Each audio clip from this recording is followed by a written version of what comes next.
Welcome back to another episode of Spiritual Teachers Podcast. With me today is Valerie. Valerie is a certified yogi, Ayurvedic practitioner, and a Yogananda devotee. It's such an honor to have you on, Valerie. Welcome on. Thank you so much for having me. It's an honor to be here. Thank you. Thank you. And hmm and today's some of the topics we'll cover is the Akashic Records, hmm Yogananda and the Self-Realization Fellowship, and hmm of course Ayurveda. And Yes. I'd love, as well as obviously your spiritual journey and how it all led up to this. So I'd love Mhm. I'd love to I'd love to hear about that. I'd love to hear about your spiritual journey. How did it all start for you? All right. So back around 2017, when I was taking my yoga teacher certification, I started learning about Ayurveda, and this word would be like in my brain, ringing in my brain at all times of the day. I would wake up, I would be on a hike, my brain would be like Ayurveda, Ayurveda, and I'm like, what is this? Mm, And it was like this pure calling to dive into, first off, my healing so I can help heal others. Um, Tragically, a very dear friend of mine took his life in 2018, in which I decided time to get my life in order. I packed up my little Honda Civic with like $1,000 to my name and drove to California to find a school for Ayurveda to mm. really dive deep and begin my spiritual journey. Beautiful, beautiful. I actually did Yeah, the same thing. I drove out from Pennsylvania in my little Honda Civic to San Diego. funny. I love it. That's awesome. Yeah, in 2017 was when January 3rd, I arrived in San Diego. All right. I left one of the coldest days I've ever felt in the Midwest. It was like -30 wind chill for like almost a week straight, and it was March. And usually we're not that cold in March. It was the beginning of March. And I was like, you know what? I'm getting shoved out of here. Like, let's go to California. Yep. Um, got a national park pass, bounced around to parks on my way here, and then arrived in California May of 2019. Beautiful. Beautiful. hmm I'm really happy you took that leap because there's a lot of people that I know that think about it and talk about it, but don't always go for it, you know? Right, right. Unfortunately, it took a very tragic event for to push me into that, to drive me to do what I need to do in life. And I realized, well, if my dear friend wasn't happy with his life, I need to I need to live my life that I want to live. So it was the push that I needed, unfortunately, to get on my journey. Hmm. But yeah, came to California. As soon as I got here, I was exploring a little, kind of deciding where I wanted to live in California. Went up to Nevada City, very spiritual community there, Hmm. huge into self-realization fellowship and Paramahansa Yogananda and California College of Ayurveda, which is our oldest school in the US for Ayurveda. It's over 25 years old. It's there in Nevada City, and I loved it. Oh, wow. So, However, okay. mhm,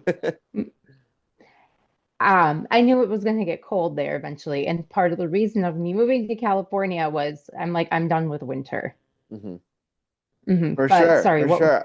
Yeah, I was just gonna ask. So in Nevada City, there's a sect of the Self-Realization Fellowship, right? It's called Ananda. Yes, right. Which So is, that's a bit different than the one in Encinitas and Los Angeles. it is. And I just learned more about that. It was like two brothers who kind of took different paths. Hmm. Um, Same teaching, same thing, but there's a different vibe to it. And some people resonate with the Ananda more, and some people resonate with the self-realization fellowship more, which I am hands down a self-realization fellowship kind of gal. But Yeah, welcome all spirituality. yeah. I think the Self-Realization Fellowship is a little bit more structured. hmm And Ananda, I think they used the original blue book that wasn't edited for the autobiography of a yogi, I hmm believe. And then there are other branches of of Yogananda's teachings. There's one in Rochester, New York, of all places, where I actually Okay. went to receive my Kriya, which was like a third branch off, which is so interesting. It's all taking the original teachings, but with a different, slightly different vibe, like you said. Definitely. Yeah. Yeah. It's really interesting how it all resonates with different individuals, and whatever resonates with you, I say, let follow your heart and that desire. For sure. For sure. And I lived in Um, Encinitas for 8 years. So I was at the Self Realization Fellowship a lot. And I mhm. spent a lot of time in those beautiful meditation gardens that Yogananda so beautifully orchestrated. It's just such a sacred space. Oh, it's incredible. And there's such a presence there just being on those gardens. I love the one in Encinitas, but my home base is the one on First Avenue here in San Diego. Have you ever been to that one? I haven't, that's the only one I haven't been to, actually. Wow. Yeah. For me, let me tell you a little story how I stumbled upon that. Um, so my first year in California, pandemic had hit. I couldn't get a job. I couldn't get my license. I was a cosmetologist for 20 years. I couldn't even get my license here because everything was shut down. So I couldn't do my practical exam and my exams to get to be a licensed cosmetologist here in California. My aunt is a professor in Bakersfield. So I ended up staying with her in Bakersfield for a year, which was an odd blessing in disguise because there wasn't any distractions in Bakersfield. There really wasn't much going on for me Hmm. there. So the first year of my California experience, to me, I was like, this doesn't even feel like California, being a Right. Midwesterner, it's a totally different vibe. Um, it was great because I started school. My school went fully online. I went to Southern California University of Health Science based in Whittier, right outside of LA. Hmm. Uh, but during that time when the pandemic hit and all my school went online, I was able to fully focus on school. I had no work, no distractions. My only saving grace was there was hot springs 35 miles away from my aunt's place, and I went there at least once a week. Is that the At least. Deep Creek Hot Springs? Not Deep Creek. I love Deep Creek too. This one is called Miracle Hot Springs. It no longer exists, but there's Okay. another one nearby called Remington. It's near Kernville in like the Kern Valley. Oh, beautiful. And yeah, you have the cold rushing water of the mountain runoff, and then the pools are just right there on the side of the water. So you can do like the hot cold plunge thing, and That's the it's really best. cool. That's the In best. nature, and it's free. I mean, it's like it's not regulated. Hmm. Yeah. Yeah, I Yeah, it's love Hot incredible. Springs so much. So do I. California's got some amazing ones for sure. Yep. Yeah, I'm like a self-proclaimed hot springs junkie. I love hot springs. I go every time I can, and I love Deep Creek too. That's another thing I could talk about. But back to SRF. Yeah, so I was in Bakersfield for a year. I was coming down to San Diego a lot. I had two friends that lived down here, and my friend had an extra bedroom at her place in Bankers Hill, and I ended up moving in with her after a year because Bakersfield just wasn't my jam. And I took out the book, Autobiography of a Yogi. It's a little intimidating. It's like a thick book.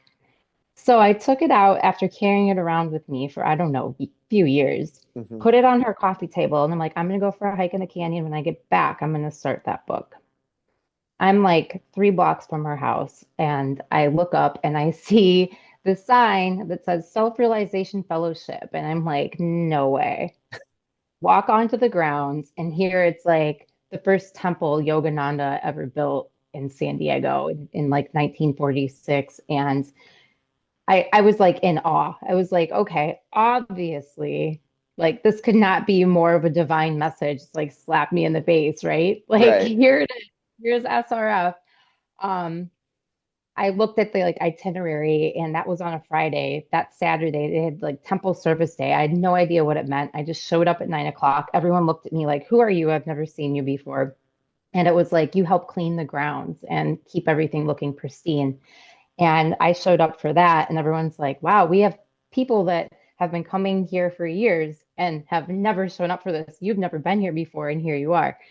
And it was fun sharing the stories of how everyone's found Yogananda, or like Yogananda found them. Hmm. Hmm. Yeah, And it seems as though Yogananda appears for people in different ways and mhm, arrives in different ways. And for those that don't know, just a little backstory, right? Like Yogananda was a spiritual master that came over from India. I believe he passed in 1954 out of his body, right? yes. And Hmm. he built these different uh, centers, if you will, or ashrams um, Hmm. around California and in India. There's a few, I think, right? They're all over the US now, Hmm. and India. Like there's so many. I don't know how many there is in totality, but yeah. Yeah, and so I had lived in a city where he had that ashram in Encinitas, California, and he has another one in downtown San Diego, and then a really big one called Lake Shrine in Los Angeles. Hmm. And Yogananda came at a time that was very different from now. There everyone was deeply asleep, and Hmm. he was just sharing things that were so profound and new with Right, with the Western world. right. And he was one of the way showers for yoga, for breath work, for uh, a lot of what spirituality Meditation. is today. Absolutely. Yeah. I mean, it's believed by most of his followers that he's the one who brought meditation to the Westerners. Mm, yeah. Yeah, it's such a huge thing that he did, and his spirit is so alive and present in these spaces still. Hmm. It's profound. It's really beautiful. And in Encinitas in particular, it's at the 33rd latitude of the Oh, planet. And 33 interesting. is a sacred number. And Hmm. then that goes all the way across to Palomar Mountain, which is also at the 33rd parallel. And there's an Wow. ashram over there that he built as well, right by there. Hmm. So he was very tapped into these very sacred locations on the planet where I think his the greater spirit through him knew where to place these. Oh, 1,000%. Yeah. I recently lived in Escondido, and there's actually a self-realization fellowship there too, which Hmm. Escondido means hidden gem. It is a Hmm. really beautiful place too. Yeah, for sure. Um, and There's a lot of really beautiful ashrams in Escondido. Actually, there's Deer Park, which is like a Vietnamese yes, Buddhism.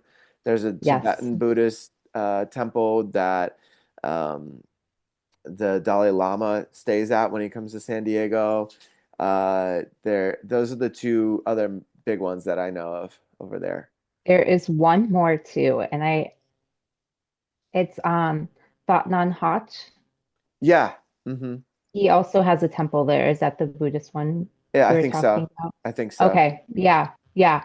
Yeah, it's kind of an incredible place. I stumbled upon Escondido, and I decided to go there for a year to kind of get out of the city and just be more with myself and in nature.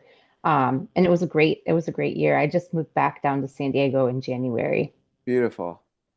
But Beautiful. yeah, yeah. So And you stumble across this self-realization fellowship in cool. downtown San Diego. What Yeah. happened after that? I started going to SRF. So I went that Saturday, did the temple cleaning. I went the next day, Sunday, where they had temple service, and learned that you could get like the SRF lessons. And it just teaches you about Kriya Yoga and how to get into that deep state of meditation where you're connected with one, where you're connected with source, where you feel you are one with source and you are not separate from, but you are one with the divine. And it's scientific. Kriya Yoga is a science, and in Yogananda's opinion, that is the fastest way to reach divine or God or Hmm. your divinity within is through Kriya Yoga. Hmm. So I believe that, practicing those lessons, if you're kind of spiritually lost and you're looking for this foundation that could give you like a nice solid path to show you the way. That's what it did for me. That's what the self-realization fellowship and it continues to do for me. Like every time, I don't miss a Sunday. It's like that's my foundation for my life. Beautiful. Yeah, and for those that don't know, Kriya, as taught by Yogananda Paramahansa, is a series of movements and which basically leads up to different breath techniques, which there's different levels that you can learn, and it's all available to anyone, right? They Yeah. mail these teachings out, and Yes. if you don't have a self-realization fellowship temple in your vicinity, you can get mailed these teachings, and there's a very structured way for those of us that like structure to take lesson one, and then it goes all the way through, and then once you've taken all the lessons, you can come to a temple to receive uh, the kriya, right? Right. And I'm still working through the lessons right now. I have them all, but I'm just now going through them. I think it goes up to 64, Hmm. and each little packet has probably 20 to 30 pages of information. So it's a lot of information. Hmm. For sure. For sure, Hmm. yeah, and it's a different. It's beautiful because you can go at your own pace. Correct. You can just once you master the first lesson, go on to the next one, and yeah, it's a really beautiful way, and there's so many people that can benefit from that, I believe. Absolutely. Yeah. I mean, I've always been very spiritual. I grew up in a spiritual household, and uh, through Ayurveda, which is a sister science to yoga, which is all one and the same with Yogananda, um, it's it can be confusing when there's all this, spiritual knowledge out there. So it's just a great foundation Hmm. for certain people. Like, I was previously Christian, and not that there's anything wrong with that path either. I just resonate with the SRF teachings because it's solely based on meditation Hmm. Yeah, and how. absolutely. Mhm, It's mhm. not a Yeah, religion. It's not. It's teaching right, you how to come back to self. That's right, that's in the right, name, right? Self-realization. right. So Exactly, it's exactly. it's it's a very it's a very beautiful way. And I want to add that every week there are services, right? Which is kind Every of Sunday. similar to Mhm. church where Right, people can right. come together. There is a monk that does a Shares a talk. message. Hmm. Hmm. Yep. And then there's a meditation in every one of those as well throughout. Yes. Yep. Yep. And I love that group meditation. I'm able to get in such a deep, joyous, meditative state. And I just leave there feeling so light and joyful and elevated. And it just sets my tone for the week. Absolutely. Yeah, I've been to Hmm. I've been to many services at the Self-Realization Fellowship in Encinitas, and yeah, it's all frequency, right? Depending on which monk Hmm. and how much work the monk has done, it's gonna Yeah. maybe take you a little deeper in meditation or not, Yeah. Yeah, Uh, definitely. and then obviously how much work the individual has done Hmm. also impacts that. I remember the first time I went, I was sitting there with my partner at the time, and I just started seeing this like blue color in my third eye as we're meditating, Ooh, look at and that. and it was really beautiful. I just remember uh, being being really held by Yogananda's energy, and Wow. feeling really safe and really nourished by that experience. That's incredible. And part of the meditation is focusing on your third eye. Hmm. So where that's coming through, and eventually you see that white light every time you meditate on your third eye. And that hasn't happened to me as of yet, but yeah, it's so beautiful. It's just the unfolding of the lotus flower, right? And all the petals are opening, and you're discovering more and more about yourself. Hmm. And it's a great way to get to know yourself and self-love and all of that good stuff. Yeah, yeah, absolutely. So, you continue now to go regularly, right? Yes, yes. When I'm in town, when I'm not traveling, I'm definitely always there. Hmm. And they have two services, so it makes it easy. They have an earlier one, and then one's not until 11. And I love chatting with people after the services too. That's my favorite part is Hmm. just getting in these really deep conversations with like-minded individuals. Yeah, it's such a great way to meet people that are on the path and devoted to source and to bettering For sure. themselves. You know, For sure. it's a beautiful thing. I'm very grateful that that's available for people. For So sure. let's just break it down for people that haven't heard about Ayurveda. What is Yeah. it? Yeah. And let's just build from there. So Ayurveda is a Sanskrit word, which is our oldest known language. And it directly means knowledge of life or science of life or biology Mm, of life. So what Ayurveda is breaking down every every individual has a unique constitution. And we break down what their unique constitution is, and then we give them diet and lifestyle and herbal choices that are going to fuel them most efficiently. okay. That's Hmm. beautiful. And Hmm. this originated in India, right? It did, yes. It's about 5,000 years old, Hmm. and it's Beautiful. always evolving. Hmm. Yeah, I'm sure. And so a lot of the herbs that are being used are traditionally grown in India, right? Correct, correct. Yes. I don't know all of herbalism as a whole, although that is something I plan to dive into. But I will have people come up to me like, "Oh, I take, hawthorn berry for my pressure. Like, what do you think about that?" And being that hawthorn berry is not an Ayurvedic herb, I'm not educated on that. But I Mm, can replace that with some Ayurvedic herb. And a lot of them are very common use these days. It's becoming more common practice. Most people have heard of like ashwagandha. Most people know what turmeric is hmm. or cardamom, and those are very widely used in Ayurveda. So there's a lot of common herbs, and then there's some that you've probably never heard of before, like Gokshura or Googaloo or all these other funny names. Uh-huh. And they all have their own energetic vibration and their own unique purpose, and they all interact with an individual differently.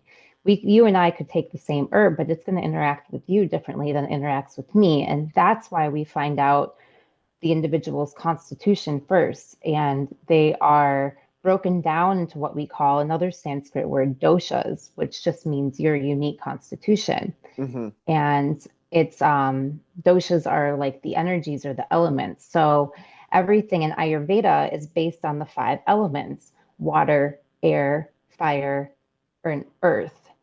What am I missing? Water, air, fire, earth, and ether, Hmm. space. Hmm. So we're all comprised of these elements. It's the idea that we aren't separate from nature, but we are nature. Hmm. You know, humans can kind of have this egoic way about them that they think that we're like above or separate than nature, but we are nature. So Absolutely. we have to get back to nature.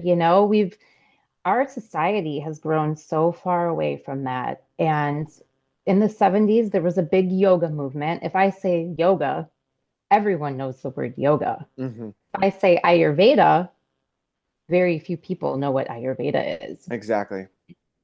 And in ancient India, they weren't separate entities. If you practice yoga, you practice Ayurveda. Mm, They're sister sciences. hmm. So there was no separation there. Like if you did one, you did the other. Hmm. Um, and yoga was meant to be the spiritual practice of preparing the body for things such as like meditation. Absolutely. And and Ayurveda was meant to be more of like the physical practice, which we've kind of even flip-flopped that. We think of yoga as the physical practice and Ayurveda as the spiritual practice. And it Hmm. was really the other way around back in ancient India. Hmm. Absolutely. It was like Ayurveda is more the physical, how the physical body is doing. Because, if we don't have balance in the mind, body, and soul, all three united balance and harmony, then, we aren't operating at our most optimal level. And that's what Ayurveda is about. How can I, as a human, operate at my highest good and my most optimal level, spiritually, physically, and mentally, Hmm. right? Yeah. So we need all of those practices in place to do so. So yeah, Ayurveda is very spiritual, and we kind of feel like most dis-ease in the body stems from a restless mind, but also, physically too. Hmm. So Okay, yeah, beautiful. So you yeah, mentioned the doshas. hmm, Can we dive into that a little bit? What are the yeah, names of the different ones? of Uh, course. and I know there's different nowadays. You can go online and you can answer a few questions and they can tell you Yes, your dosha, right? Uh, absolutely. and I mean those can help, but working with someone like yourself, you can get much deeper and really find the root cause of some of this. Like for me, for example, I'm a triple fire in my Oh astrology. wow. So I have a Hmm. lot of fire in my body. I'm Hmm. always trying to cool myself down, you know? Hmm. Hmm. And so what dosha would that be, and what are some of the different doshas that we can be as humans? Okay, yeah, let's dive into that. So I bet you're very focused and driven. Yes, I Yeah, would say so. yeah, very Yeah. passionate, very Yeah. passionate. So what that would be considered in Ayurveda would be the Pitta dosha, which is represented by mostly fire and a little bit of water. Pitta people tend to be very focused, very driven, leaders, leaders more than followers. Just very passionate, very, an intensity about them. They even have this like look and this like fire in their eye, that it's just very, very passionate. And that would be like, and the balance side of that, yes, you're very passionate and driven. The imbalance side of that would be, maybe easily irritated and, Hmm. easily to anger or easily frustrated. And so it's like finding the balance with that. And like you said, it's if you're primarily represented by that heat, we're going to counterbalance that with cooling practices. There's something called Shatali breath work, which is a cooling breath where you make Mm. like a straw shape with your tongue. And as you inhale the air through that straw shape, it's bringing cool breaths into the body. Hmm. Um, Also, cooling foods such as like coconut is very cooling, or Hmm. dates. And then we're going to fuel the body with certain foods and certain energetics that are going to be cooling in nature, like such as cilantro or, coriander. And we're going to use those to balance out that heat in the body. And we're going to tell you to stay away from spicy foods and direct sun exposure and this and that. And a lot of times, pitta, those are the things pittas love. They're like attracted to the things that actually imbalances them. Right, right. But Yeah, it's really it's such a fascinating science and art. And Mhm. I remember when I was learning with one of my friends, I took like a couple of month training with Ayurveda and just to learn about it more, right? And so Mhm. I just know the very basics of it. And it was fascinating to me how different herbs and different foods can be also neutral. Like a potato is very neutral, for example, right? Mhm. In terms of Mhm. energetics. Yeah, kind of. It can be kind of drying as well. So Okay. somebody with a Vata constitution, which is represented by space or like air and ether, more Hmm. air, that's going to be very drying. But there are some foods that would be what we call tridoshic, which is the Vata, which is the air and ether, the Pitta, which is the fire and water, and then we have the Kapha, which is the earth and water. And some of these herbs or foods will be balancing to all three. Okay. Yeah, and Yeah, and that was fascinating. And certain herbs that I would see in the cabinet, that I thought might be heating were actually cooling and vice versa. So right, that was right. really interesting for me to have those realizations. Right, right. There's a lot to be educated on with it. And I could study it for the rest of my life and not know all there is to know about it. I was trained by a 14th generational doctor, and he said the same thing. You know, Mm, I've been from India, 14 generations back, been trained through Ayurveda, and he's like, I will never know all there is to know about it. So I mean, this is kind of a funny equation, but like, what Western medicine's been around a decade or so, hmm and we could fill a library with books on what we've learned Western medicine. hmm Well, imagine 5,000 years Yeah, history of studying the human nature and just nature in general. Like, if you can fill a library with that, can you imagine how much information there is in that's like Ayurveda? a city of libraries. Right, exactly. Yeah. And there's just so many avenues you can go down. But a lot of that in ancient times, around the time of like Alexander the Great, a lot of the information was destroyed. Yeah, I read So about that.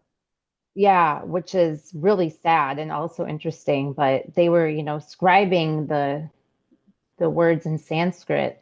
But the thing is, a lot of people had the knowledge anyway because Ayurveda is poetic, hmm and a lot of these formulas that they use to heal people are like spoken in tongue, and they're like written in like beautiful poems. hmm That's So beautiful. that's how That's it got beautiful. I'm passed. I'm just happy that it didn't all get lost and that, it was passed down from generation to generation and we can still Hmm. access that because I like to heal as naturally as possible. Try to avoid Hmm. as much Western medicine as I can personally. Yes. And for me, Ayurveda has been a really beautiful journey with that.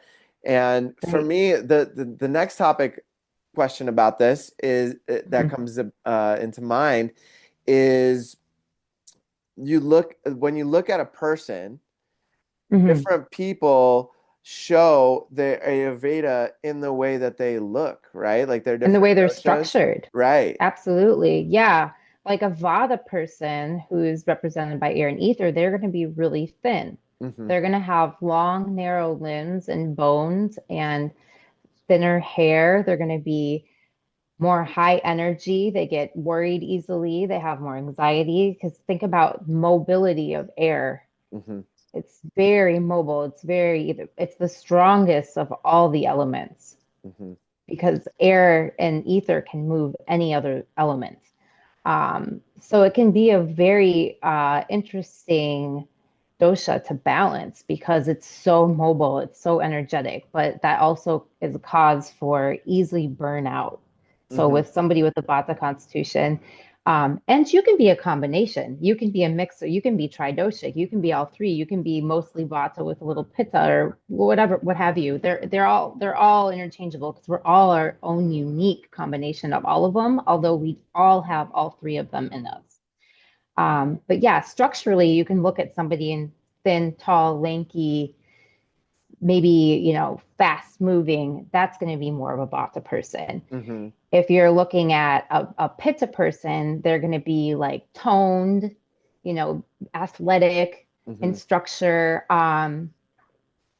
They could maybe not even have to work out and still have like toned muscles, but they're going to be more like your athletes and sports driven and that kind of thing. They're going to have more of an athletic build. hmm And a Kapha person represented by Earth is going to be really sturdy and grounded in structure.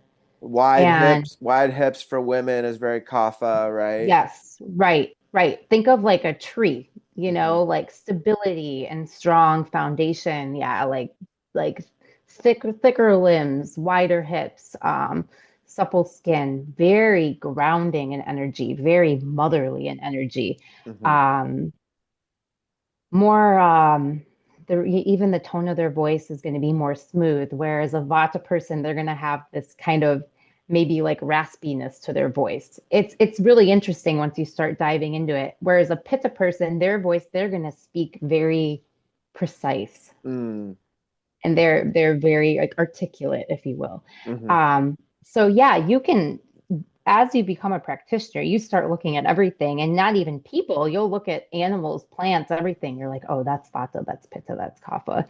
And it's interesting because then that's how you find your unique balance, by balancing what your natural properties are with the other properties.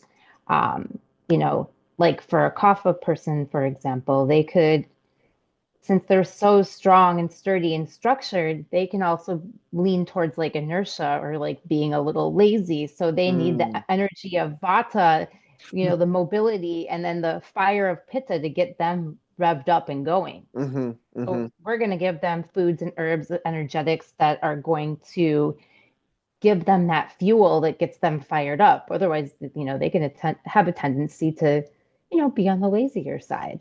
So hmm that kind of thing. So we help balance energetics in that way.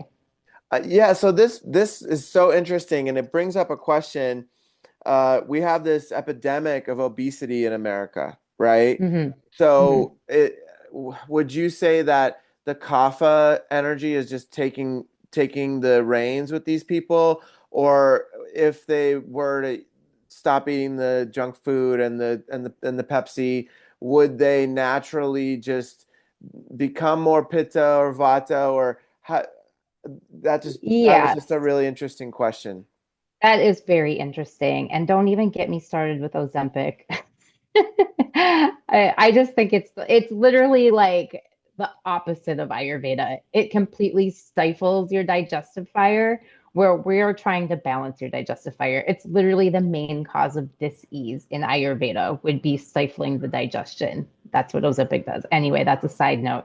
But I just wanted to mention it because so many people are taking that because of the obesity. Oh, this is the But this is the shot that people are taking. sorry, yes, that is the shot people are taking for weight loss. Hmm And what is it called? And Ozempic, Ozempic. Yeah, it's a big thing that I yeah, heard a lot of people are doing now. yeah. And it's shutting down the signals in the brain and turning off the signals because your brain sends signals to your stomach so the food can digest. Hmm And it sends the enzymes and the gastric juices it needs to the stomach for the food to digest. Well, all those things are getting completely shut off. So the food is literally sitting in your stomach and rotting and fermenting. Oh God. Okay. And So and then, so then it's not getting absorbed really.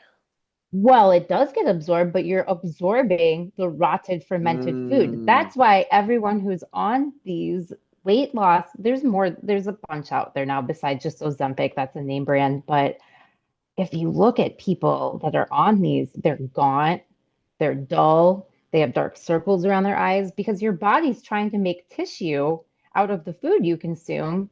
And this food is essentially rotting. I mean, think about it. Your body's 98 degrees and it's damp. hmm What happens if you leave food out in 98-degree weather in, like, let's say the rainforest? It's Right. going to ferment pretty quickly. Yeah. And if your food's just sitting in there with no enzymes and gastric juices to digest it, that's the nutrients that your body is absorbing, are those essentially rotten food. And So isn't it's that so low in prana. exactly, Hmm exactly? It's Well, it's yeah, yeah. I'm Go ahead. curious about people that are doing smoothies or drinks, like something like that, Mhm. like juices. Would that get absorbed better if they're trying to lose weight and they're taking that? Well, Ayurveda, there's so much to talk about with Ayurveda. It's sheerly based on your digestive tract. Hmm So, depending on what we call your Agni, which is essentially your metabolism or your digestive fire, um, you're going to absorb different foods differently. Now, one would think that juicing you'd absorb those nutrients very quickly. Um, Depending on what the juice is, like, celery juice was a big craze. Big time. But for someone who has, yeah, and I love celery juice. I do it in the spring. That's what part of my spring cleanse, which is another topic I'll dive into, is eating seasonally. and doing a detox at least twice a year in the spring and in the fall. Hmm. I'll dive into that too. Yeah. Um, but with the juicing, if you don't have a little ginger in there to activate the digestive fire, again, you're kind of just stifling the digestive fire with the just the celery juice because it can be heavy. Now, someone with a pitta constitution, they wouldn't have to worry about that. But Okay. someone with a vata or a kapha constitution, if they don't have that extra little bit of fire in there, they're just kind of putting out their own fire. Hmm. And we want to rev that fire up. We want it to be burning and we want things to be moving through quickly. It's all about, in Ayurveda, we say it's not you are what you eat, you are what you digest. Because if you aren't Mm. digesting your food properly, you can be eating all the healthy food in the world. You can say, hey, I'm a raw vegan, but if you're a Vata constitution and somebody that has very low digestive fire or kapha, you're not digesting that food well and you're not absorbing your nutrients well. So, in which Mm. case, it doesn't matter how healthy you eat. We need to correct the digestive fire in order for everything to come back into balance. Makes total sense. Mm-hmm. Mm-hmm. Makes total Yeah. sense. Okay, that's beautiful. Mhm. So, uh, do you have any suggestions for the people that are doing the shot? Um, come off of it slowly and, obviously talk to your physician about doing so and talk to an Ayurvedic practitioner to correct your digestive fire and Agni because it's been, depending on how long you've been on it, it's been completely stifled. And I will tell you that I took Ozempic because I took one dose. I wanted to see what it did to the body so I could How was know. it? Yeah, how was it for what did you It experience? was the most awful thing that I've ever done to my body. Mm. Um, I had the dose at like 8 in the morning, and then we ate a breakfast. Wasn't hungry the rest of the day. And this is like TMI, but like 10 o'clock that night, I was still burping my breakfast. I could taste what I ate that morning at Oh 8 a.m. And wow. it's 10 o'clock at night, and I was still so full. It was hard for me to go to sleep because that food was literally just sitting in my stomach. And I wanted to know firsthand how this affected people and make sure that I knew how to educate people on what it's doing. And that's one of my main focuses is kind of get people off Ozempic and just like bring health back into the picture because these quick fixes are putting a band-aid on the issue and it's not fixing anything. Hmm. We're not dealing with our emotional eating habits or what else, what have you, if you're just taking something that's making you not hungry. As soon as you go off it, those emotional issues are still there and everything's going to come back. Well, I can vouch for that personally because I remember when I sat with ayahuasca and dealt with a Hmm. lot of those deep-rooted emotions and like purged and cried and really released a lot. Hmm. The 2 days later, my stomach was flat. I was feeling amazing. Like I had a little belly, but just like Hmm. that, it Hmm. just went away. And I Hmm. was I was shocked. I was like, wow, how did that happen so fast? But it's so connected to our emotional body different Right. different people hold fat in different parts of their body, right? Yes. And different and just like energy, right? Like for some women, it's common to hold energy in their hips. For Right. men, it's common in other areas like their calves or whatnot, and Hmm. it's Hmm. it's fascinating because when we really do the work and address that underlying emotional aspect, that's when things really start to shift for the body as well, and it can happen Absolutely. overnight, just like it did Yeah. for me. Right. Right. Yeah. And to kind of go off of what you're saying, when I started Ayurveda and I went to my Ayurvedic doctor who was going to be one of my instructors for an Ayurvedic consultation, which I had never had. And They use the pulse readings to kind of tell you where your Vata, Pitta, and Kapha are at. And they use three fingers to feel the pulse. And each finger is kind of representing the Vata, the Pitta, or the Kapha. And my Pitta was so high. And it was so interesting because you can take a class in just pulse reading and like study that your whole life. Hmm. He felt my pulse and he looked at me and he said, "What happened to you as a child that was very traumatic?" Mm. By feeling my pulse, he said that. And I Wow. said, "Well, my mom died when I was 3 on my third birthday, but it didn't affect me. I grew up with my grandparents and I had a great life. It didn't affect me at all." He goes, "You don't think your mother dying affected you when you were 3?" And I was like, "Oh, no, not at all." I went my whole life like with this stored trauma. And my grandma told me that from the age of 3 to 5, I woke up every single night screaming and crying and saying, "I want my mom." I don't remember doing that. I've completely Wow. blocked that out of my memory. But the trauma of this like little 3-year-old girl that nobody could explain where her mother had gone.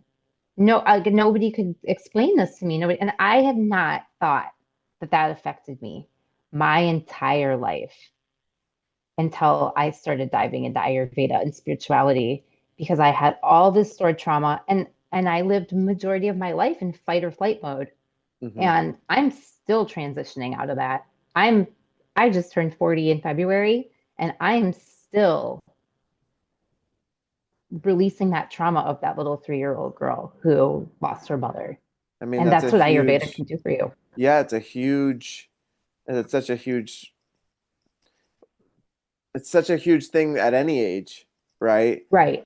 But Hmm. as a child, without having the tools and the ability to Right. self-regulate and the ability Right. to have the support in whatever way is needed for that particular individual is Right. just so it's such a yeah, that's such a difficult thing to go through. And Right. I'm so happy that you were able to like address that and be able to look at it and start to heal Right. it because yeah, I think for me a part of what's happening is there is some repressed energy around my mom passing, even though it was a really Hmm. beautiful experience. It happened 5 years ago. Hmm. It was one of the most spiritual, beautiful crossing overs I've ever experienced. Hmm. And it wasn't like what people say in today's society, like all the mourning and those kind of things, but it was Yeah. definitely something that it showed me the beauty of death and of transitioning and Hmm. going on Hmm. to the next stage, and Right. Right. um, I think that uh, it's something I'm still processing, but Of course. it is a really it's important. I think the majority of our rooted issues come from our come from our caregivers and our parents. Right, absolutely. And, these traumatic experiences that we've had that we don't even know affect us. And that's why it's great to, tap into your own individual spirituality or seeking a practitioner who's going to point that out for you so you can actually heal. Because sometimes, like at the beginning of my healing journey, I realized I had, all these negative emotions still and irritability and jealousy and this and that, and I'm like, but I'm doing all the work. What is going on? And it wasn't until I realized I hadn't healed my inner child, my little 3-year-old that was screaming and crying for her mom, until I actually started my healing journey. That's beautiful. And that was through Ayurveda, and then through finding my own strength to console myself because no one else really knew how. And I don't blame anyone. Yeah, So, it's an internal process, that each one of us has different challenges and different mhm. life. I believe we're in Earth School and we have Yes, absolutely. different curriculums, but Yep, the same courses just shown to us in different ways. absolutely. Yeah, it's all part of the journey. And that's why, that's the life path. When I decided to embody as a soul on this earth, I chose that because I chose to learn the lessons of that to bring me to where I am today so I may help others. And that's huge because that's taking your own power back, right? Right, right. It's recognizing that every choice that I've made, including my parents that I chose to come back to this planet with, the Hmm. family lineage, the every aspect of it, I chose as a soul before I came into this body. And for me, that Right. was a huge turning point in my journey because then I could stop blaming my external world and all these Hmm. people for Right. oh they did that to me, that's why I'm like this, and that girl broke Yes. my heart, so I'm like that now. It's just who I am. Yep. And Right. there's Right. so many people that just say, just take it or leave it, dude. And Yep. and it's like, no, you can actually everything is shiftable, malleable, and Yes. everything can be healed regardless Right. of what it is. If it even the things that the Western world says we don't have a cure for that. Yes. Ayurveda might. Ayurveda might Oh, be.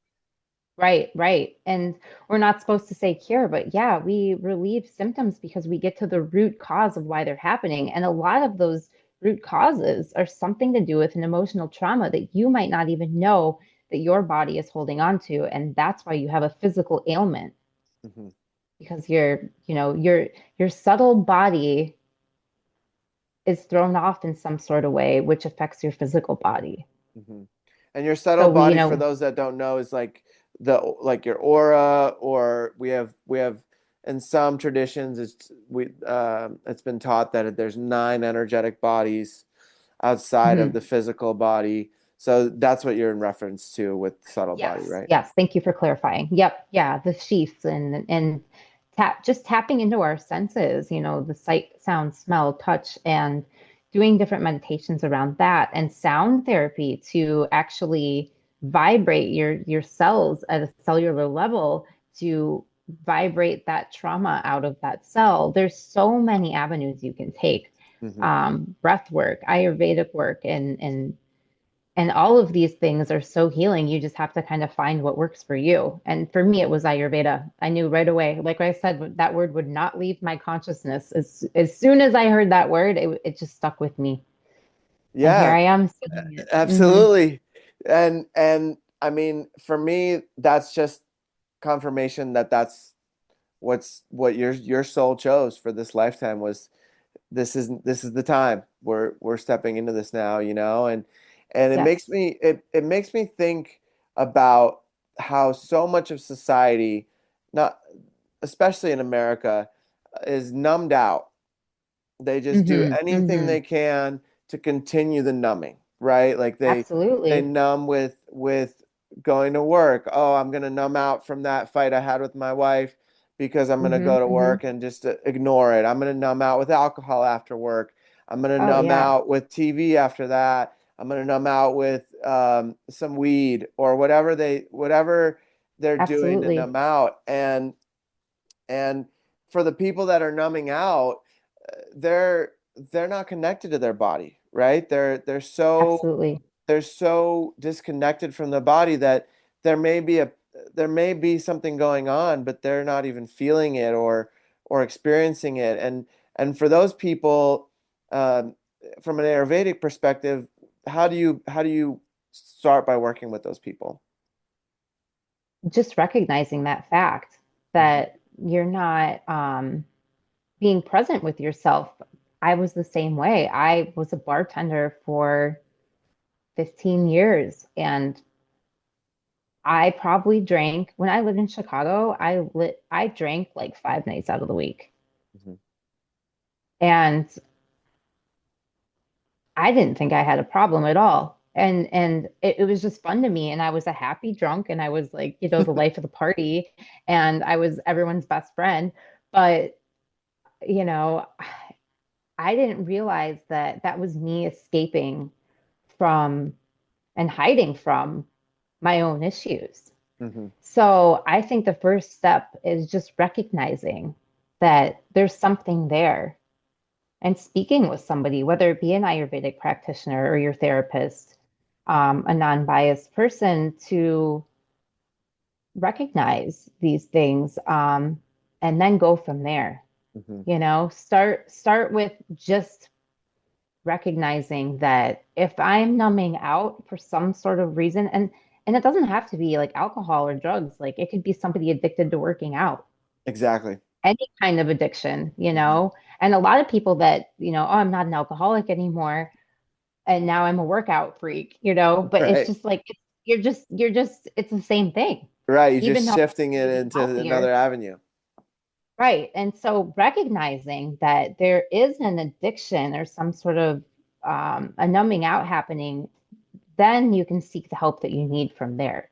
Hmm. I think just recognizing it is the first step. Hmm. Um, And in terms and of herbs and things like that you would prescribe, is there any protocols or any how would you approach it from that angle? well, there's not any protocols in Ayurveda because everyone is so individualized. So Hmm. you wouldn't, depending on someone's constitution, um, I give this example a lot. You could have two identical twins and say they both have, I don't know, IBS or Crohn's disease, which are very common these days, Hmm. um, which is totally linked to stress, by the way. Um, Even if they're identical twins of the same constitution, because of their like mental state or where they are, I could give them two completely different protocols. Mm. Hmm. There's no blanket statement in Ayurveda. There's no, this does this and this does that. It's so individualized that that's why it's great to sit down with a practitioner and get your own unique list of, and we say, be do Ayurveda like 80% of the time. Don't not eat a piece of chocolate cake if you so desire. Hmm. It's like do so in moderation, but because we don't want to stress out the mind, because Hmm. you can be so obsessive over like being strict with a certain regimen, but you have to find that balance and harmony within, so uh, you're not restricting the mind as well because you need the mind to be like light and happy, and it's a delicate balance. It is. But once you start to know yourself and know your body, it becomes very easy and effortless because you know what you're consuming and you feel the energetics of it.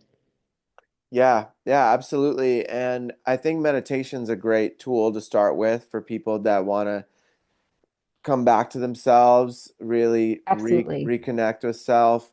Meditation's a Hmm. great start. Yoga obviously is a great start. Right, right. Like moving the body, really intention's a huge part too, I think. Just setting an Hmm. intention to Hmm.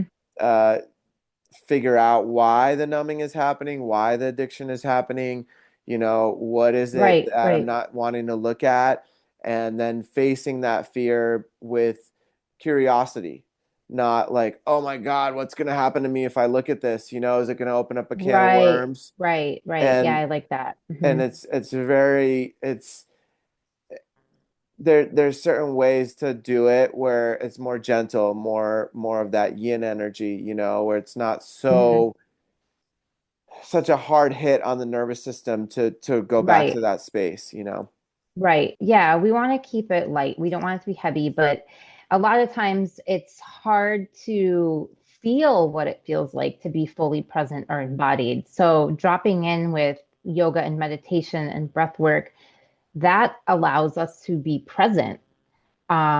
And yeah, I believe a great foundation is to start with the mind and the mental state and feeling what it feels like to be present in your body with tools like you said, like yoga, meditation, or I know like the cold plunge thing is super popular right now, and it's great for people with lots of pitta, like with you, for example. I feel like I need to set it up immediately because I live in Las Vegas Hmm. and it's Oh also very yeah, hot, you know? hot and dry. Yeah, Yeah. yeah. See, that would be great for you. But somebody with like a vata or a kapha constitution, especially with a vata, their nervous system can't handle that.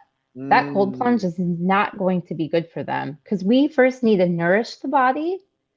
before we start trying to like jar it back into place in such like a active sort of way. But for a pitta person, now most pitta people, depending on the individual, that would be a great tool for them to use. Hmm. But all of these like fads and these like blanket statements of, you should do this, that, or the other thing, it's really based on the individual according to Ayurveda. We're not going to say everyone should do this or that. Yeah, for sure. And I had a question for you. So, Mhm. being primarily Pitta, I think I have Mhm. some Kapha too, but being Mhm. primarily Pitta, um, I feel like going in the sauna in the steam room and sweating out all the toxins is really important for me because I feel really cooled off actually afterwards, and especially if I do Yeah, a cold shower after. totally. You're releasing that heat that's trapped in the body by Mm, being in the heat. okay. Um, and so it is very releasing because you have a lot of heat trapped in the body and it's so detoxifying and Hmm. it's great. But again, like what you're saying, it's like, they'll be like, oh, everyone should use the sauna like twice a week. No, not everyone should. Hmm. If you're coming from a very depleted body where you need to nourish your tissues, that's going to be very depleting for you. Hmm. Everyone needs a good detox, but there's a okay way of going about it and there's a better way of going about it. And we're always going to choose what's best for the individual. Hmm. And when you say nourish the tissues, can you elaborate a little bit on that?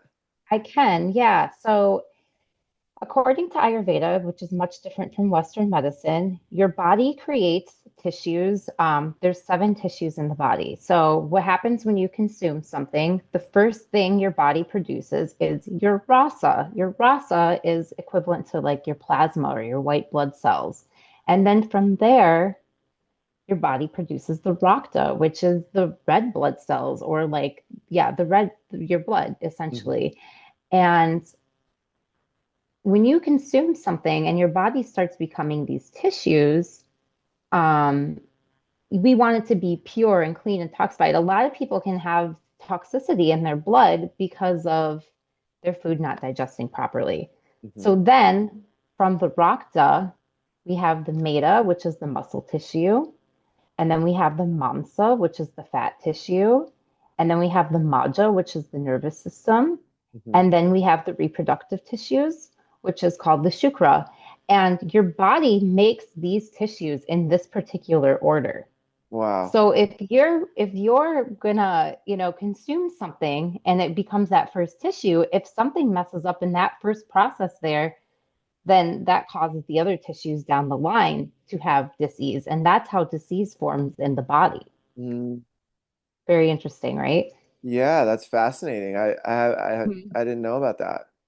Yeah. So we call the tissues the dhatus, is the Sanskrit word for the tissues, and they are made in this particular order. And yep, and how you feel your body is how these tissues are made, and how the disease forms in the body is when there is a disruption in the forming of these tissues. Which is a direct connection to what's happening emotionally in somebody's life, right? Yeah, very much so. Yeah. Right. Because Okay. a lot of times when you're in a heightened state or a trauma state or a state, your body isn't digesting your food properly. Hmm. Hmm. And then that's causing all the disorders elsewhere in the body. And that, so it doesn't matter how healthy you eat if you're not dealing Right. with the emotions, it's Right. still not digesting properly, right? 1000%. Exactly that. Yes. Hmm. And it's interesting because within the last, I don't know, I would say 5 years, Western medicine is really talking about this gut brain connection. Ayurveda has been talking about that for 5,000 years. Right. We already knew that the serotonin is made in the gut. We just didn't call it serotonin and use, the terminology we have today, but it was all the information and all the knowledge was already there. Okay, beautiful. So it brings up the question of microplastics. I heard this statistic the other day that every month we on the average human consumes a credit card's worth of microplastics. I've heard the same thing recently, which is pretty terrifying, right? Yeah. And how would Speaking of, I wanted to tap into detoxing seasonally. We should be detoxing the body about twice a year naturally with the rhythms of the earth and the circadian rhythm. Basically, nature knows what it's doing, and it does the same thing yearly. And if we tap into the cycles of nature, um, we will naturally start detoxifying as well. So to help our body already naturally detoxifies itself in spring, and that's why people tend to get sick because they aren't fueling their body right to allow their body to properly detoxify. So it's trying to purge the system, but you're like loading your body with heavy foods, and you want to be eating light foods. There's something called a khichdi cleanse in Ayurveda, which consists of different spices, mung beans, and rice. And if you just eat that for like 3 days, it gives your digestive system a break. hmm And when you give your digestive system a break, then your cells and your tissues are able to rejuvenate themselves and detoxify themselves. And there's different detoxifying teas, and it depends on what level of detoxification your body needs, hmm what the protocol would look like for that. And going back to what you said a while back, fasting, like when hmm you were purging with the ayahuasca and hmm I didn't eat, and it's like fasting in Ayurveda is highly recommended to hmm do at least 24 hours once a month, Okay. at least. It just gives the body the chance to relax. And, you know, 60% of our daily metabolism goes into digesting food. hmm And when you're not allowing your body to do that, your cells are actually able to rejuvenate themselves because all the energy goes into that sort of thing, opposed to digesting food. So in a 24-hour fast, you're saying just water, uh, Yeah. or could you do like some juices, coconut water, things like that, or is that not recommended? Yeah. You could, depending on your constitution, if you're somebody who's very depleted, such as a Vata person or a Pitta person that has a lot of gastric juices, because you're going to feel that build up, right? And you're going to have like almost indigestion because you have so much gastric juices in your stomach. Something like coconut water or like just celery juice or something like that would be really good for them, just doing like a juice cleanse, in which case, hmm again, it's very individualized. So, hmm yeah, there's different ways to fuel the body. There's different ways to fast for sure. Beautiful, beautiful. And in Ayurveda, I think I'm pronouncing it wrong, Ayurveda, right? Uh, Ayurveda, yeah. right. Hmm. In Ayurveda, when is there certain times of the year when it's recommended to do a little bit of a longer fast? Would spring be one of those Yeah. times? Yeah, spring and fall is when you're going to want to do an actual detoxification. Um, there's also something called Pancha Karma. I don't know if you're familiar with that term. Pancha means five, karma means action. And that is, there's five systems in the body that we can detoxify. One is I make my own, here we go, product here. This is called Nasya. Oh, beautiful. This is a nasal detoxification.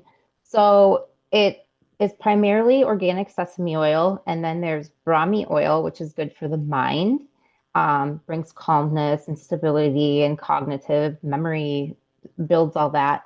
Uh, it also has eucalyptus, ginger, cardamom, organic essential oils, and you place 3 to 5 drops in each nostril and lean the head all the way back, and it completely just it helps decalcify the pineal gland, and it completely Wow. detoxifies all of the nasal passages. And that is a great one to do in spring because people tend to be very congested. Okay, that's really beautiful. So as a Yeah. kid, I remember now that you mentioned that, I remember as a kid, I always had sinus infections all the time. Mm-hmm. And we ate pretty healthy as a family. Uh, Uh-huh. but there was always allergies. There was always I just was always sensitive to the elements and to my surroundings, and Mm-hmm. especially to smells. Smells for me Mm. personally has been very sensitive, and even to this day, when somebody's burning one of those fake candles, it's Mm-hmm. really hard for me to be around it. and Yeah. strong colognes that use a lot of Yeah. that Oh, kind of thing. And so that's I started working with a medicine called Hape. Do you know? yes. Yeah, and so that's like a Hmm. tobacco snuff. And Yes. so when I started working with that, all that is gone because I'm clearing the energy, I'm clearing Wow. the sinuses, Yeah. and I've been working with it daily for maybe 6 months or more now, that I've been committed to it. And so something like what you mentioned would be really good for people that use Hape often because it'll Absolutely. really help the sinuses. That Lubricate. yeah. Right. Whereas hot bay is going to detoxify it and it could be a little harsh. After doing the hot bay, probably give it a day or so in between. I would suggest doing the nausea would re-lubricate those passages. I've never thought of doing those in combination, but I'd love to experiment with that. I'll Yeah, send you some of my nausea that would be and you can amazing. experiment. Yeah, Yeah. Yeah, I think when you said that, it seems like it could really go hand in hand. I And like that. and Yeah. I was talking to one of my buddies who's been doing it for 3 years straight, every day, and he said that he believes it's Wow. all about intention. He's never had any issues, any pains, or anything. Mm-hmm. And I agree. Mm-hmm. I agree. I think if you're doing it in a really sacred way, you're Right. setting the intention with prayer. I believe that the body and the mind and everything's created from the mind. So as long as Right. the intention is pure, I think it can be a, a way to really eliminate a lot of those issues. For sure. Well, everything else falls into place when your mind is at ease, right? Hmm. So when you have that like sacred intention, it's like everything, your body knows what to do with it, right? Hmm. Hmm. Yeah. So another question that came to mind is the myofascial system. Hmm. And how would that be considered part of the nervous system when you were mentioning how the food breaks down? Um, so we don't really like because we use Sanskrit terminology, I believe that that fascia system, I'm not 1,000% sure on this, but would be closely related to the muscle tissue. Hmm. Hmm. So what would we call the mamsa tissue. Hmm. And there is a lot of, when you have tight fascia, we know that there is a lot of trauma stored right within the body. And if you do work directly with like the nervous system, though, I think this is maybe the connection that you're wondering about. It will help release some of that tension in the muscles because all these layers of tissues are interconnected. So when you work with one, you're going to you might potentially relieve an issue in another tissue um, that you didn't even know was connected. For sure. For sure. Yeah. Yeah. And I ask about the myofascia because uh, with a physical therapy background, I did continued education with myofascial unwinding. And I learned Very that the cool. myofascia holds emotions. Hmm. And, Hmm. somebody might be in a car accident, they might put their arm out to stop themselves going through the windshield, and that might store in your calf of your myofascia, right? And Ah, so it's uh-huh. not really related, but if you go into that traumatic experience Hmm. and reconnect to it, that myofascia actually lights up for a lot of people. They'll either Oh, feel wow. yeah, they'll feel a vibration or a redness in that area, and that's how the Uh-huh. practitioner knows to work with that specific area. And then from there, once that's released and unwound, the next area comes, and that's the very basic way that we work with that. And for me That's personally, incredible. I had an experience where after one of the trainings I unwound for like hours, and the next Uh-huh. morning I woke up and I felt like a baby, like a newborn baby Wow. again. It was Because you were so flexible and relaxed. yeah, I just knew how to surrender because I was meditating a lot. Wow. And some of the kids, some of the other students in my class, they were just unwinding their wrist, like only one of their body parts would go. But because I Hmm. was already open, it just allowed my whole body to go. And it was funny because we went to see a movie Incredible. right after, and I'm unwinding in the movie theater. Yeah, yeah.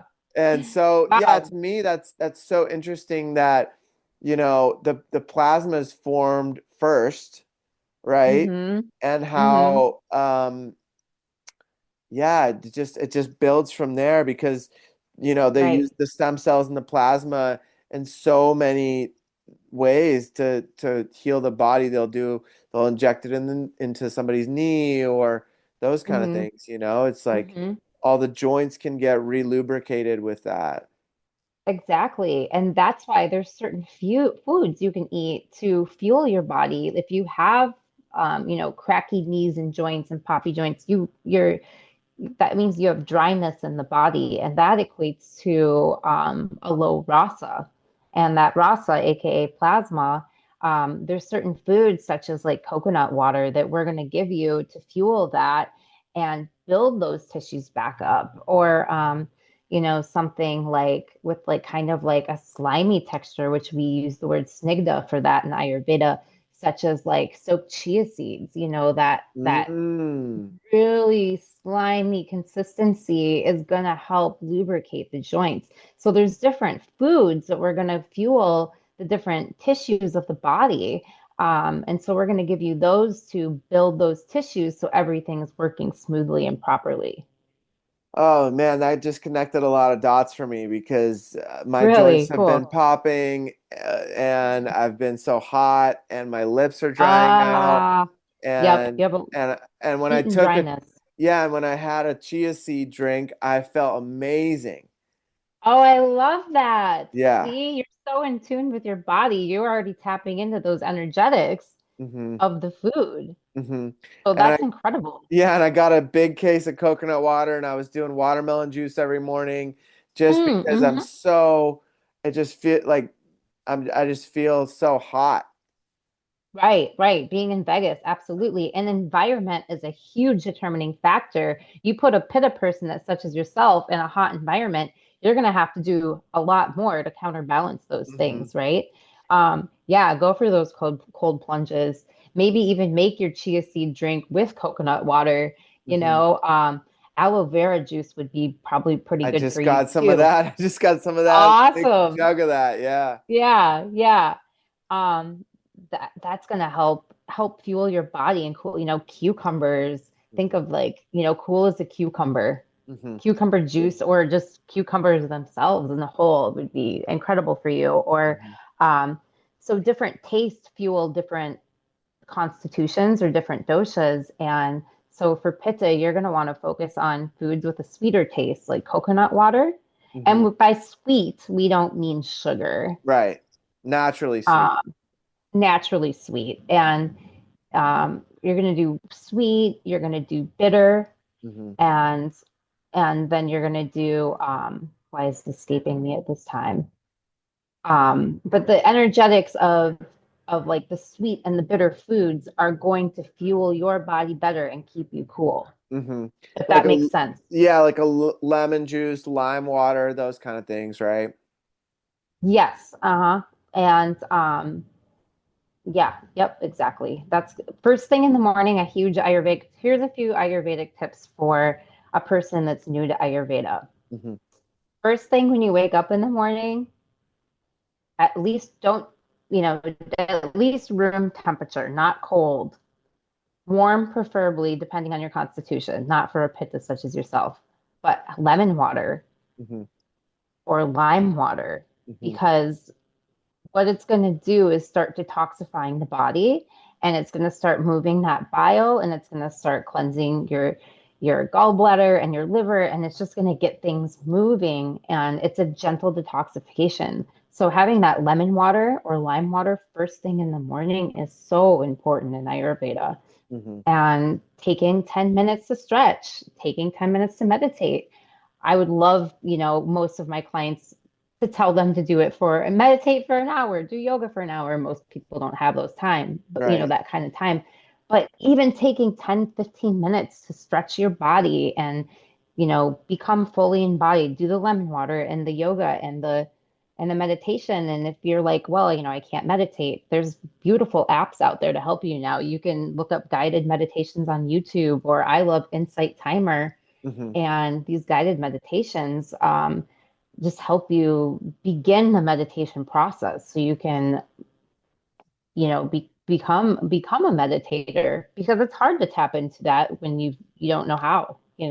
Yeah, absolutely. Those are all really amazing tips. And I want to add to that, in Kundalini Yoga, we learned about dry brushing. Yes. And Yes. and So dr dry brushing is going to help with the lymphatic system. hmm Go ahead. Sorry. Yeah, yeah. I Hmm. mean, for me, this is like an expert tip on anxiety.